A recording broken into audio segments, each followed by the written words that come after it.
En un nuevo programa de La Rosca tenemos la oportunidad de entrevistar al secretario de Gobierno Municipal, Matías Slezak, ya cumpliendo nueva función al frente del Ejecutivo Municipal. Matías, gracias por estar presente. No, gracias por invitarme. Bueno, primero, observación de los cambios que realizó el intendente Fabián Cagliardi en esta nueva gestión al frente de la comuna. Bueno, en líneas generales, el cambio en el organigrama municipal tiene que ver con la importancia que le va a dar a dos o tres áreas o ejes que entendemos que se deberían mejorar en pos de darle más calidad al vecino en los servicios. Una es la Secretaría de Servicios Públicos, otra es la Secretaría de Seguridad y otro eje va a ser la modernización e innovación en el municipio para hacerle más fácil los trámites y gestionar los reclamos al vecino. Esos van a ser como los tres pilares de la gestión. A ver, el intendente habló y se refirió a estos cambios en el gabinete y a la reducción también de la planta política debido al interrogante que hay, ya no tan interrogante, de las políticas que está aplicando a nivel nacional. ¿Esto va en consonancia? ¿Lo es así? ¿Está bien que sea así también el recorte en la política? Mirá, nosotros tomamos la postura, al menos en la Secretaría, Fabián nos había pedido que cada funcionario tome más responsabilidades que solo la de su cargo. Yo he absorbido 3 direcciones, las cuales ya no tienen director, sino que la función la cumplo yo. Desde esa óptica está bien optimizar los recursos, no así el achicamiento del Estado, que nosotros creemos que el Estado tiene que estar presente, porque un mayor Estado presente genera mayor equidad y mayor justicia social, que son las banderas que nosotros defendemos. Entonces, por un lado se daba ver de qué manera podríamos tener mejores recursos y optimizarlos para tener menos gasto en la planta política, pero sin descuidar todos los servicios que se le dan al vecino. Bien, ¿pero es necesario esos cambios? Y sin, como vos bien dijiste, sin apartar este rol del Estado. En el municipio son necesarios por una cuestión económica. El municipio generalmente estamos corriendo de atrás. Recibió una gestión con muchísima deuda que la pudo equilibrar, pero para mejorar los servicios necesitamos tener recursos y en vez de volcarlo a funcionarios, volcarlos directamente al vecino. ¿Cómo? A través de darle mejor servicio en la recolección de residuos, habituales, no habituales, cambio de luminaria. Es una materia que nosotros creemos que había que mejorar en el segundo periodo y es donde se le va a apuntar. Por eso la creación de la Secretaría y la reestructuración que están haciendo la misma. A vos se te desprende el área de seguridad, algo que también le dio rango de secretaría, algo necesario también para el distrito por las circunstancias también, ¿no? Y por su crecimiento. Generalmente la Secretaría de Gobierno tenía una dirección, una subsecretaría de seguridad según la época. Hoy se jerarquizó el área, también para de alguna manera profesionalizar las distintas estructuras que hay debajo, como ser el COM, seguridad vial también, que hace al componente de la seguridad ciudadana, no solo la seguridad de la policía, digamos, sino que también hace a seguridad vial y a la Guardia Urbana, que podría llegar a crearse o no, y sobre todo con la tecnología que hay que montar en los distintos centros de monitoreo, que siempre se trabaja en línea y hay estándares provinciales y nacionales, y el municipio en muchos casos no puede afrontar ese gasto de inversión, entonces tiene que conveniar con provincia y nación, y era necesario jerarquizar el área para que puedan laburar conjuntamente. Una de las claves que vos dijiste de esto de reestructuración del organigrama municipal tiende a la modernización. ¿Está muy retrasado en Berisso? Porque uno tiene entendido que vos estabas al frente también, o eras uno de los encargados de, valga la redundancia, reorganizar el organigrama municipal, algo que quedaba viejo, ¿no? Se hizo en una primera instancia, pero bueno, la realidad a 4 años, con un gobierno nacional que planteó claramente recorte y ajuste, sobre todo a la provincia de Buenos Aires, que es quien en definitiva nos gira los fondos, es necesario volver a plantearlo, el organigrama. El organigrama en realidad son las estructuras con las que cuenta el municipio, y eso está respaldado por un manual de funciones, que es quien establece la competencia de cada área. Eso también, digamos, se reestructuró, ahora se está trabajando en eso para esta nueva etapa, pero de alguna manera lo que se buscó es tratar de tener el menor gasto posible en esas estructuras de la política, digamos, y derivar esos recursos a los servicios. Entonces, a la pregunta de si era necesario, yo creo que sí, y creo que hoy están cambiando las cosas tan rápidamente que se hace necesario innovar permanentemente. Hoy en el municipio deberíamos facilitarle los trámites a los vecinos, todo tipo de trámite de habilitación comercial, cualquiera sea el trámite que vengan a hacer, deberíamos facilitarle al vecino y que lo haga en el menor tiempo posible y con el menor costo posible.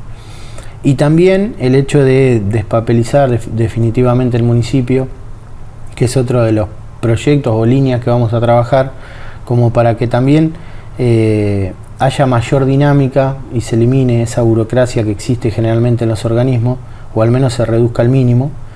Y por otro lado, otra línea de trabajo va a ser encarada con los servicios, la facilidad del vecino de hacer los reclamos, a través de la web, a través de una app, a través de mensaje, que hoy está, pero falta todavía ponerlo en funcionamiento acorde a la Secretaría de Servicios Públicos, para que el vecino pueda hacer un reclamo y hacer el seguimiento del reclamo y tenga un plazo de resolución de ese conflicto.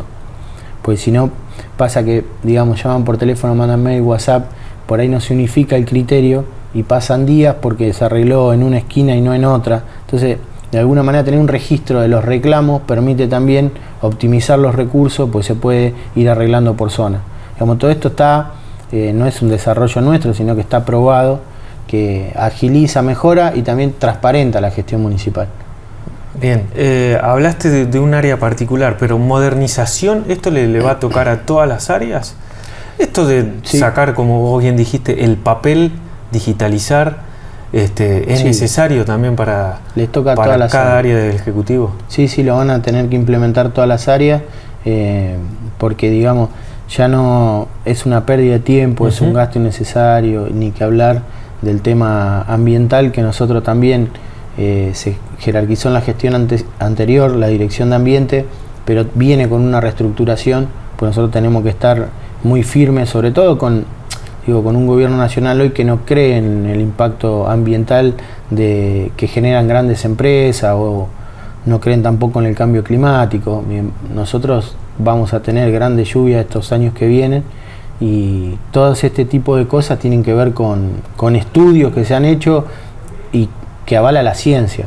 Entonces nosotros, digamos, si nos dijeron ya que vamos a tener años de mucha lluvia, son 4 años, nosotros tenemos que estar preparados y brindar herramientas, destinar bien los recursos para prevenir esas situaciones, y en virtud de que se generen, poder rápidamente ayudar al vecino.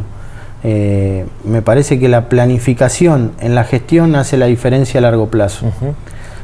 Vimos en estos días que una sudestada muy grande, nosotros en Berisso por suerte no la sufrimos por un terraplén costero que se gestionó en su momento y que este gobierno puso en valor nuevamente y permitió que los ciudadanos no tengan un metro de agua como pasaba antes. Sí, eso tiene que ver con una planificación y con el sostenimiento de una política. Esto de despapelizar, que es un cambio cultural del empleado municipal, de los funcionarios y del vecino también, es algo que viene a quedarse. Entonces, cuanto antes hagamos esa transición, va a ser mejor para todos. Y todas las áreas van a tener que estar a la altura de las circunstancias. ¿El organigrama ya se modificó? ¿Se sigue o se va a profundizar esta modificación? Sí, están trabajando cada secretaría, que esta semana tienen que terminar cada uno con su proyecto de secretaría y cómo van a llevar adelante, sus funciones, y en virtud de cómo van a llevar las funciones, qué áreas van a ocupar, o qué área va a representar cada una de esas funciones. Así que antes de fin de año tiene que estar definido el nuevo organigrama municipal. Bien, a vos te toca enfrentar una secretaría muy, muy compleja, que abarca muchas áreas también, que siempre el secretario de gobierno es como que daba la cara, era el segundo en dar la cara al intendente. Vos te vas a tener esa faceta, también, de estar en permanentemente contacto con el vecino. Sí, pero A mí particularmente me toca dar la cara con el vecino desde siempre, por una cuestión de que yo lo he dicho en un montón de oportunidades, digo, cuando tus hijos los llevaba al jardín o a la escuela, o la llevaba a baile en el caso de mi nena, o al más grande que lo acompañaba a algún lado, estás en contacto con el vecino y el reclamo es directo. Que en las ciudades pequeñas pasa eso, o en los pueblos. En las grandes ciudades no, pero acá pasa. Entonces la cara la estás dando siempre, las 24 horas. Eso es lo que hablábamos a veces con funcionarios de otros distritos, que ellos por ahí, terminado un horario, les termina la gestión. En nuestro caso no es así, porque cuando ayer, digamos, me tocó salir a hacer mandado a la noche, estábamos con el tema de la Cámara de Comercio y el evento que hicieron, que estuvo exitoso, pero vas caminando y vas recibiendo reclamos, observaciones, entonces es permanente el dar la cara. Y el hecho de estar al frente o suplir alguna situación, en el caso que el intendente me lo indique, sin duda que voy a estar. Las áreas de competencia están delimitadas de alguna manera, hoy en mi caso, a cultura, deporte, asuntos jurídicos, recursos humanos, juventud, que vamos a reflotar el Consejo de Juventud, y la Oficina de Defensa del Consumidor. Yo para cada una de esas áreas tengo proyectos que de alguna manera van a cambiar la dinámica, sobre todo en la interacción con el vecino. Más allá de los nombres y los roles, los proyectos me parece que son a largo plazo como para que se vean un cambio, y esa planificación es la que vamos a tratar de implementar. Bien, ¿vos absorbiste esas áreas y es con directores o sin directores? No, yo absorbí las funciones de 4 direcciones en las cuales no nombramos directores, sí, y coordinaciones, en las cuales, digamos, me hago responsable yo de la línea directa, sí. Y áreas como cultura, deporte, que ameritaban la continuidad de los directores, quedan como estaban. Bien. Vos apenas asumiste, hubo un conflicto, no sé si llamarlo conflicto, pero sí un ida y vuelta en lo que tiene que ver las colonias de vacaciones municipal.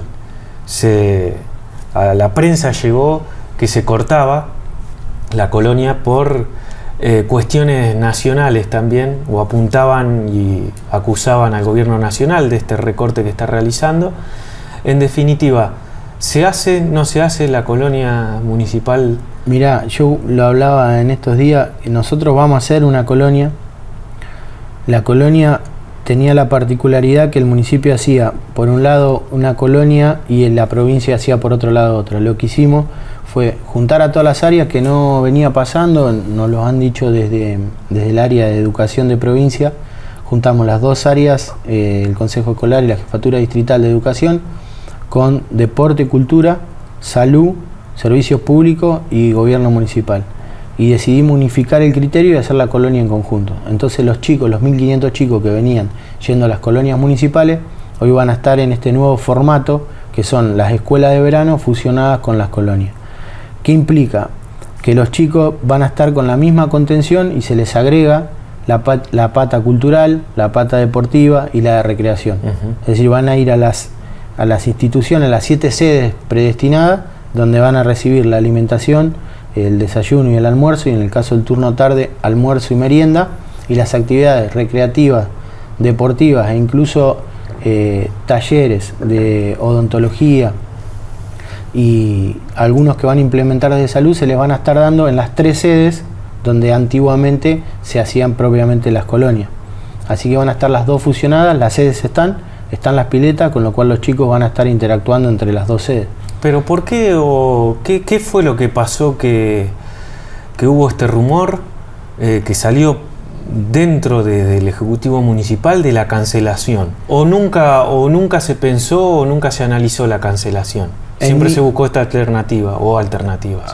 Sí, al menos en lo que a mí respecta, jamás cancelaría una colonia dejando a los chicos sin el debido cuidado y dejarlos para que estén en la calle y no tengan la alimentación, no tengan la formación, porque también hay un complemento educativo en ese verano, digamos.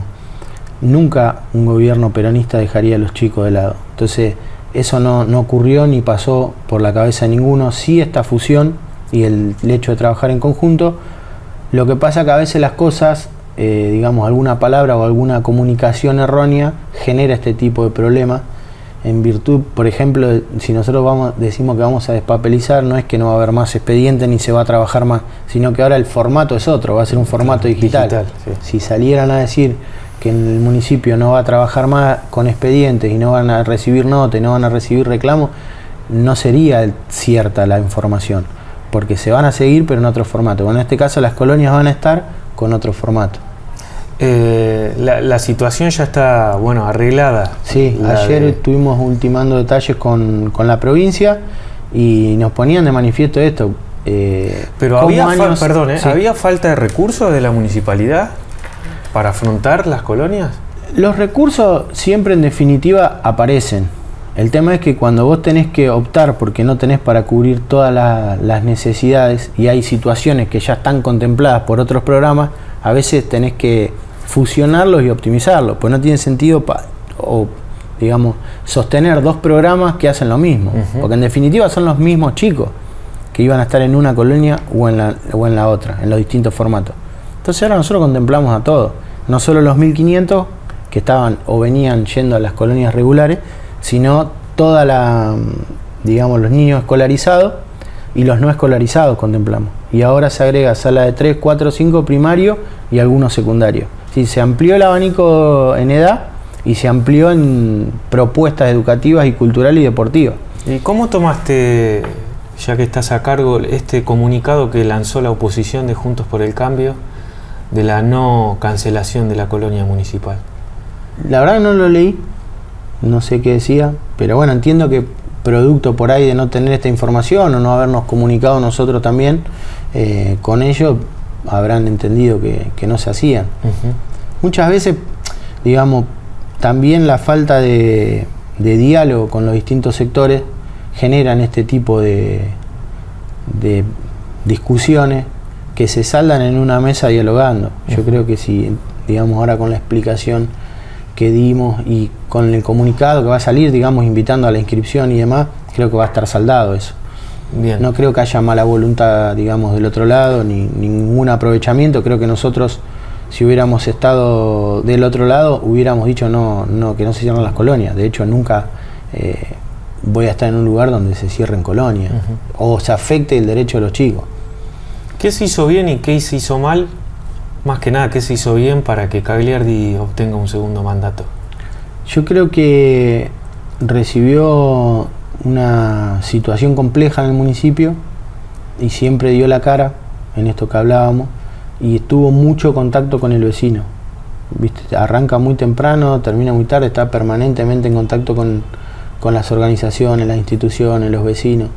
Y el hecho, me parece, de explicar lo que no se podía hacer o la obra que se retrasó o por qué pasó alguna situación, genera confianza en el vecino, que le dio una segunda oportunidad como para ahora sí mejorar los servicios y poder salvar aquellas críticas que teníamos en algunos lugares donde todavía no habíamos llegado.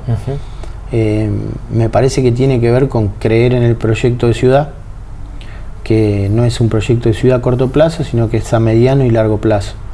Y creo que ahí estuvo la ventaja, y también en el acompañamiento que tuvimos del gobierno provincial, que hacía muchos años que no se inauguraban jardines, escuelas, todas esas cosas tienen que ver con un Estado presente. Entonces nunca nosotros hablamos de achicar el Estado, sino que por el contrario, creemos que el Estado tiene que salir a cubrir las necesidades de todos. No significa que tengas que dilapidar recursos o malgastarlos. Entonces ahí es donde estamos trabajando nosotros. Bien, dijiste al principio de la nota que apunta al servicio público en esta segunda gestión. ¿Se apunta ahí a lo básico teniendo en cuenta el contexto nacional? Mira, nosotros una crítica que tuvimos en la gestión anterior fue que en algunos lugares por ahí no se pasaba con la frecuencia necesaria en la recolección de los habituales, en otro caso los no habituales. Poda o cambio de luminaria, que fue un tema complejo porque teníamos una obra que venía demorándose por distintas situaciones de iluminación LED en toda la ciudad, que finalmente se comenzó y se logró, terminó una etapa, y las luces que teníamos nosotros en la ciudad no tenían repuesto por la antigüedad que tenían. Entonces generó una situación compleja que pudimos, después destrabando la situación de las nuevas luminarias, poder resolver. Pero esa fue una de las críticas que tuvimos, digamos, la no respuesta o la respuesta tardía claro, al cambio de luminaria y también a los espacios públicos. Cuando estuvimos en campaña en la anterior, hace 4 años, se había pensado los espacios verdes trabajarlos desde una mirada ambiental, desde una mirada desde lo que tiene que ver con nuestras plantas nativas, digamos, con nuestros recursos, y también de hacerlo los espacios públicos temáticos donde haya juegos integrados, donde haya juegos para chicos de otras edades. Bueno, en algún punto nosotros eso lo iniciamos y no pudimos terminarlo de complementar. Esta semana se están inaugurando 3 espacios públicos nuevos que, a pesar del contexto, la Fundación YPF lo venían trabajando desde la Secretaría de Obras Públicas hace un año y se pudo hacer hoy, y una se va a inaugurar a las 6 de la tarde y 2 la semana que viene. Digamos, creo que eso también fue algo que nos quedó pendiente, que queremos realizar en esta gestión. Me parece que si bien se mejoraron los espacios públicos y hubo una valoración en la Génova, en el parque, a mucha gente al ver eso también pedían para su barrio que la plaza esté a la altura de las demás. Entonces me parece que ahí es donde vamos a tener que apuntar esta gestión, que está dentro de los servicios públicos, digamos. Espacios públicos va a ser un área de servicios públicos. Bien. Seguimos hablando con Matías Slezak, secretario de Gobierno de la Municipalidad de Berisso. Nosotros nos vamos a una pausa y enseguida volvemos.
Pizzería Nino.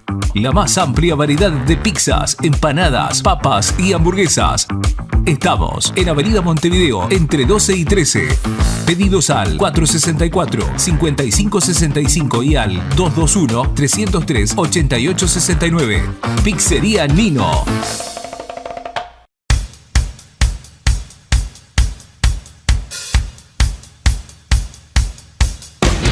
Continuamos con Matías Slezak en La Rosca. Mati, te consulto por el tema que en el bloque anterior hablábamos de las circunstancias y los recortes que se vienen, o abre el paraguas el municipio por las medidas que está tomando el gobierno nacional. ¿La obra pública en Berisso preocupa, no preocupa por esto de que se anunció en la previa al gobierno de Javier Milei el recorte en la obra pública? Bueno, ahora se ve otros recortes también en materia presupuestaria, pero ¿Preocupa al Ejecutivo esto? Sí, hay una preocupación. Yo siempre, cuando charlaba, ponía el ejemplo de lo que hemos vivido en la época de Néstor, cuando reactiva la obra pública, que permitió ver un gran crecimiento de la ciudad, porque cuando se habla de obra pública se habla de trabajo, se habla de empleado, ese empleado consume, empuja la economía regional, se compra una moto, empuja el mercado automotor, y es una rueda que gira. La preocupación que nosotros tenemos es que esa plata que no se destina a obras públicas, por un lado, se está destinando a pagar deuda. Es decir, la plata que se le sacó al subsidio para que aumenten los boletos, la plata que no está subsidiando la energía hoy para la clase media, clase baja, no sabemos para qué se usa, si no es para pagar deuda, porque no se reactiva ninguna economía regional. Entonces hay una gran preocupación, porque por un lado te genera desempleo, genera un estancamiento, no empieza a girar la rueda, no hay un crecimiento, y por otro lado, esas inversiones que antes se hacían en obra pública se utilizan para seguir con la fuga que nosotros llamamos de capitales, porque lo que hacen es pagar deuda. Por otro lado, digamos, en esto de obra pública nos preocupa demasiado una ciudad como nosotros, como Berisso, en el ejemplo que hablábamos del terraplén, porque sin obra pública no hubiéramos necesita del Estado Nacional. No hubiéramos tenido esa obra, no tenés escuela, no tenés jardines, y no tendríamos para arreglar tampoco ni las avenidas principales nuestras, las arterias nuestras, que son rutas, no las tenés con qué arreglar desde el municipio, no tenés para solventar ese tipo de obra. Y un privado no lo va a venir a hacer, porque no tiene rédito. El privado va a ir a invertir en todo caso cuando, o el modelo que ellos utilizaron como ejemplo es el de la autopista, porque después le concesionan el peaje para que recupere la obra. Pero hablaban de la obra pública de Chile como un ejemplo de que no estaba y que estaba la obra privada, y salieron rápidamente a refutar que la gran cantidad de obra pública que tienen en el gobierno es de un 80%, un 20% se hace por obra privada. Es decir, hay muchas veces cuando se comunican, lo hablábamos el otro día en la radio, normas o decisiones del gobierno nacional con números y porcentajes, no tienen todo este tipo de explicaciones y no están contempladas la gran cantidad de familias que pierden derechos, que pierden laburo y que pierden de alguna manera la tranquilidad y la felicidad, porque aquella familia que el cabeza de familia, el papá o la mamá, cabeza de familia, pierde el trabajo, y sobre todo en estas épocas no terminan bien el año, no empiezan bien, entran en un cuadro de depresión, ya lo hemos vivido todo esto, y los chicos pobres no tienen una salida porque ven al padre o a la madre mal, y eso les va afectando. Entonces ningún ser humano se puede desarrollar en una sociedad con tanta tristeza, tanto odio, tanta animosidad. La verdad que sí preocupa. Preocupa. Bueno, de un tema me fui por las ramas, pero está todo relacionado y la verdad que preocupa.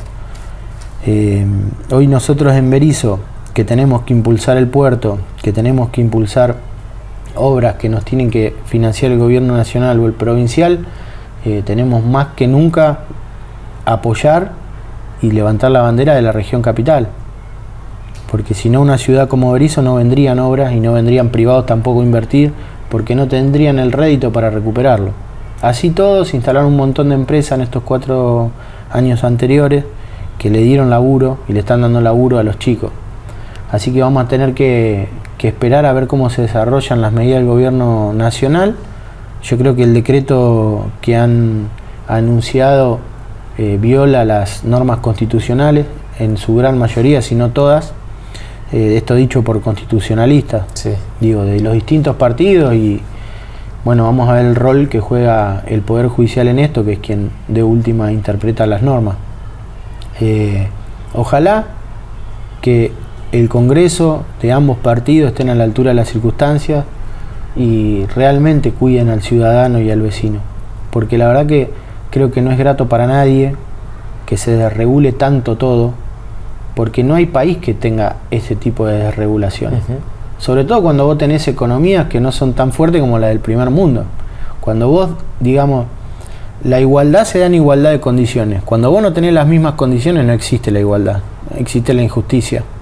Entonces, que compararnos con países del primer mundo para regular y decir que vamos a estar en la misma situación es una falacia.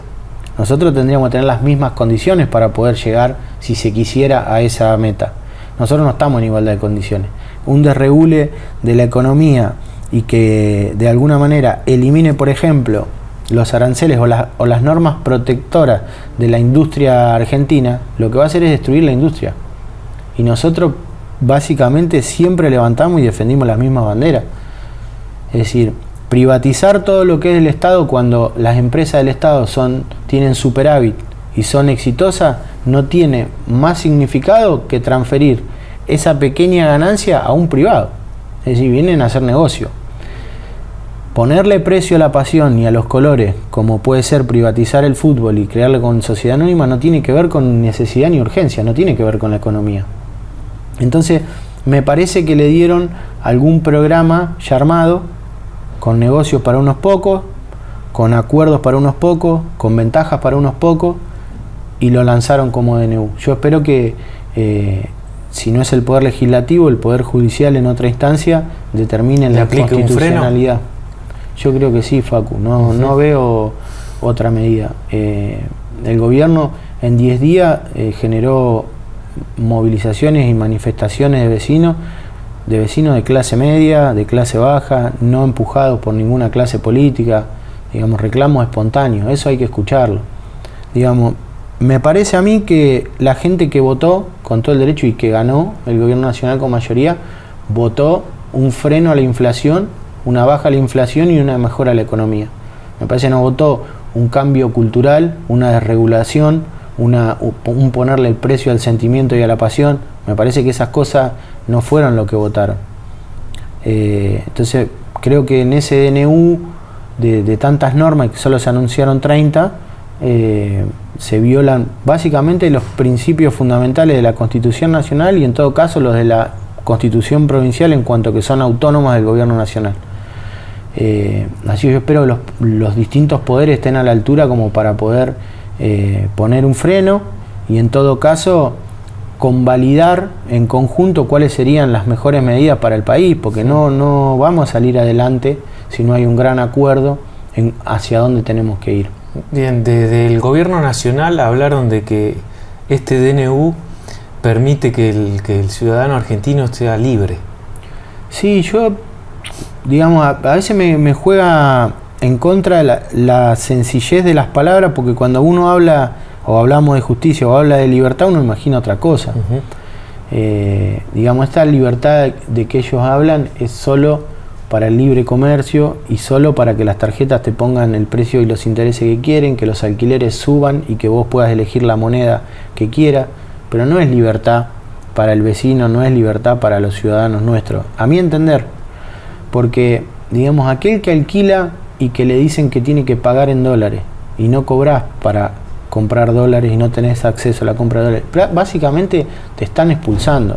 Derogaron la ley de tierra, no va a haber obra pública, no va a haber planes de vivienda. Entonces, ¿qué haces con esa gente que la estás empujando a la indigencia? Esas medidas para mí, digamos, no tienen que ver con la libertad, sino que por antagonismo tienen que ver con un autoritarismo. Y me parece que ese es el camino que están tomando, levantando una bandera de la libertad que creo que no es la que mejor los caracteriza. Porque, digamos, cuando uno defiende o levanta una bandera de la libertad, vos entendés que das derecho a una protesta, derecho a una huelga, derecho a que opinen distinto. Lo primero que hicieron fue anunciar protocolos de represión y llevaron a cabo represión en horas de la noche, 22, 23 horas en Córdoba, estaban reprimiendo, no tiene ningún sentido. Y me parece que lo que hicieron con esas medidas es meterle miedo a la población para que no salga. Vos escuchabas los anuncios en las estaciones de subte de que amenazaban con que aquel que iba a cortar la calle quitarle aquel beneficio social. Entonces me parece que están infundiendo miedo y lejos de ser un gobierno que avale la libertad, se transforma en un gobierno totalmente autoritario. Al menos es lo que yo pienso, yo lo veo así. No creo que, digamos, vos puedas levantar una bandera de la libertad y que la gente pase hambre y que vos cuides la libertad del empresario que te levantó los precios más de un 100% y no la de las personas que no pueden comer. Porque ellos te argumentan, bueno, que busque trabajo. No hay trabajo, porque vos estás destruyendo la industria nacional. Bueno, que se capaciten. No estás haciendo escuela de oficio, no estás invirtiendo en la escuela. Entonces es un círculo que me parece que rápidamente con 2 o 3 preguntas muy sencillas se termina cayendo. El argumento de la libertad o el de que a partir de ahora vamos a tener un crecimiento. Yo creo que la gente que ha votado al gobierno nacional lo votó para que frene el problema de la inflación, porque dijeron que lo iban a hacer rápidamente en campaña. Entiendo que iban a mejorar los sueldos y que iban a quitar la presión impositiva. Por el contrario, lo que vimos es una aceleración en la inflación, que lo generan todos los aumentos de precio, mayor presión impositiva, porque no quitaron ningún gravamen, sino que por el contrario, tenés que pagar más.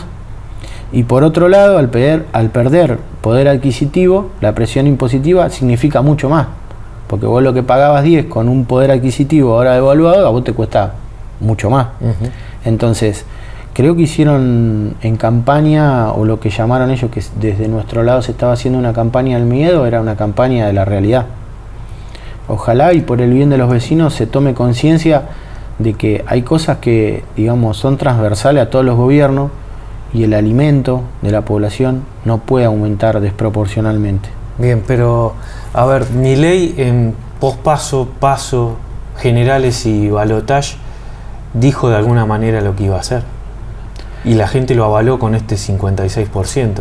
Sí, yo ahí la salvedad que hago, que creo que, digamos, en esto de tanta información, creo que si bien dijo que lo iba a hacer y el vecino o el ciudadano lo avaló, no creo que tenga que ver con este decreto de necesidad de urgencia. Yo creo que la gente votó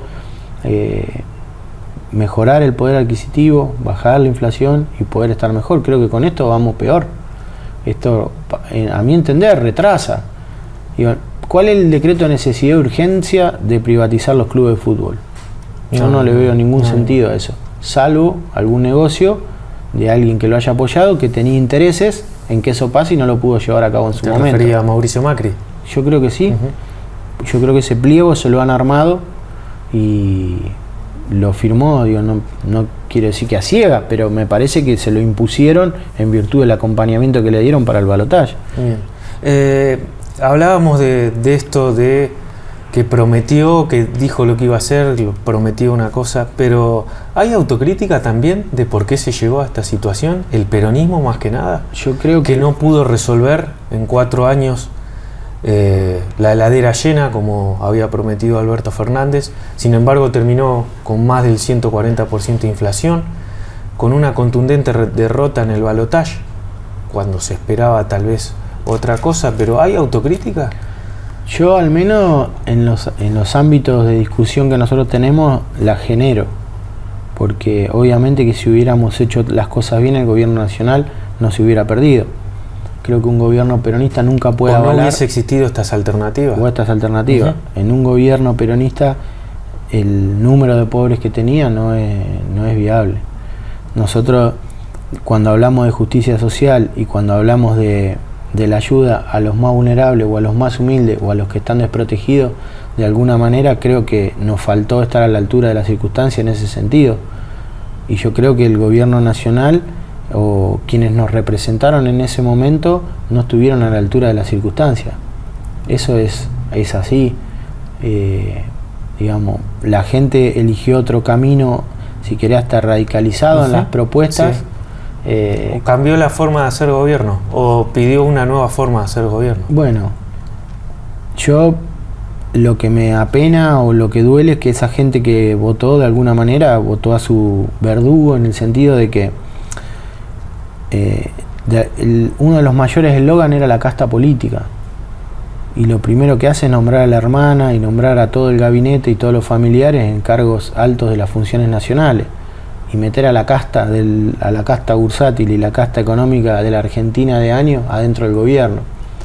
Entonces me parece que han engañado a la población en ese sentido Y esto no justifica, de todos modos, la autocrítica que debe hacer el peronismo, la autocrítica que se tiene que hacer nuestros dirigentes y nosotros como militantes y dirigentes, si querés, de una ciudad, hacérsela saber también. Porque es evidente que no se han hecho todas las cosas bien. Yo te puedo enumerar las cosas que se han hecho bien y focalizarme solo en eso, pero estaría siendo fundamentalista también. Digo, acá hay que reconocer los errores y las cosas que se han hecho mal para mejorarlas. Porque de alguna manera nosotros vamos a seguir militando, vamos a seguir estando en la calle, vamos a seguir poniendo la cara con los vecinos y explicando lo que nosotros creemos. Yo tengo siempre una formación y una forma de ver las cosas que pueden ser erróneas o no, y siempre me gusta discutir porque puede ser que me equivoque. Pero la charla, la discusión y el diálogo tienen que estar siempre. Yo no creo en los autoritarismos, me parece que no conducen a buen puerto. Así que creo que el peronismo se va a tener que debatir cuáles fueron los errores, qué es lo que se hizo mal, y la dirigencia y el partido justicialista y el gobierno también. Inevitablemente después de esta elección hay una reconfiguración de la dirigencia. Yo creo que va a ser inevitable en virtud de quiénes realmente son aquellas personas con las cuales nosotros nos sentimos referenciados, y tiene que ver con la imposición de referentes o candidatos que muchas veces no hemos estado de acuerdo y terminó siendo así. Me parece que todos esos temas hay que discutirlos y debatirlos, porque fue muy caótico para nosotros terminar en una reunión que estábamos en su momento en el PJ hablando de la campaña local y teníamos una interna nacional, y cuando llegamos, que prendimos la tele, teníamos solo un candidato. Sí. Y me parece que esas formas no deberían estar, o al menos a mí no me gustan esas formas y son las que me gustaría discutir y debatir.